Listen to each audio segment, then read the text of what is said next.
On the third day, the tomb was empty. Hopefully we can see this is a pretty significant one, right? The tomb was in fact empty. Do we have this multiple attestation? Yes. Matthew, Mark, Luke, John, and that creed that Paul reported that I just wrote to you, talked about, was written in 1 Corinthians 15. Well, did it say specifically the tomb was empty? No, but what did it say? It said Jesus was buried and then he rose.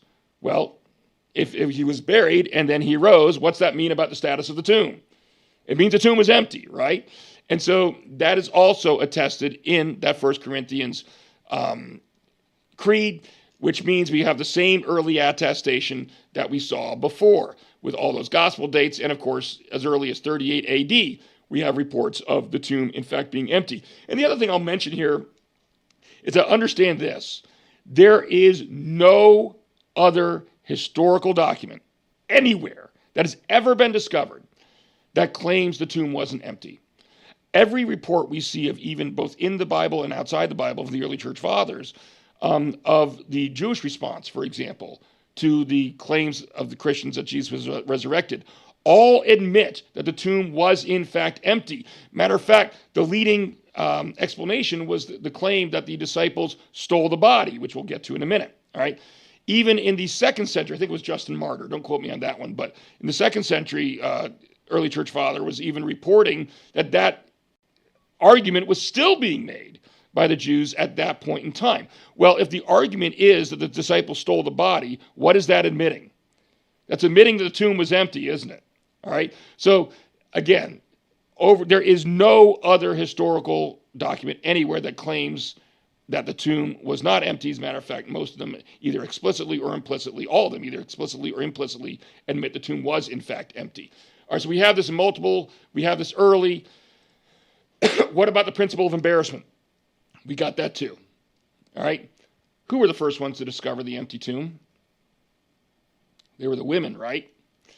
Anybody know anything about the way the testimony of women was regarded in ancient Israel and all ancient antiquity? Remember that Jewish historian Josephus I told you about? This is another one of his works. Look what he says here. But let not the testimony of women be admitted on account of the levity and boldness of their sex, nor let servants be admitted to give testimony on account of the ignobility of their soul, since it is probable that they may not speak truth, either out of hope or gain or fear of punishment. So the mere fact that you were a woman meant, according to Jewish law, that you should not be allowed to testify. Now, I've seen some skeptics try to say, oh, no, this is just talking about whether they should be allowed to testify in court, not whether or not people would just believe what they say. And that's also a foolish rejoinder, because I got to say, yes, you're right. This is talking about whether they should be allowed to testify in court. And why is it that they're not being allowed to testify in court?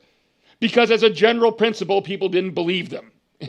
So it's the same thing. I mean, just because this is only talking about a court context, the whole reason they're not being allowed to testify in court is because, generally speaking, across the board, in court, out of court, people didn't think women were trustworthy. I mean, extremely sexist, obviously. But yeah, so it still shows that people would not have been likely to believe the women. And it's not just Josephus. We have the Jewish Talmud, which is a collection of the oral teachings of various rabbis. Says any evidence which a woman gives is not valid to offer. Also, they are not valid to offer. This is equivalent to saying that one who is rabbinically accounted a robber is qualified to give the same evidence as a woman. Wow. Elsewhere, the Talmud says, sooner let the words of the law be burnt than delivered to women. You start to see how women were regarded at the time? And here's a great one. This is 2nd century Greek philosopher Celsus actually responding to the claims of Christians that the tomb was empty. And what he said is that the only witness to the empty tomb was a half-frantic woman. He uses the fact that the tomb was discovered by women as an argument against the reliability of their report. So again, if you were making up the story about an empty tomb, would you make up in that culture that your first witnesses were women? Not if you wanted people to believe you, right? Why would you say then that the first witnesses were women? Well, because the first witnesses were women. That's the only reason you would say that. in that culture at that time is because it was true. So again, we have the principle of embarrassment that also supports the fact that the tomb was in fact empty.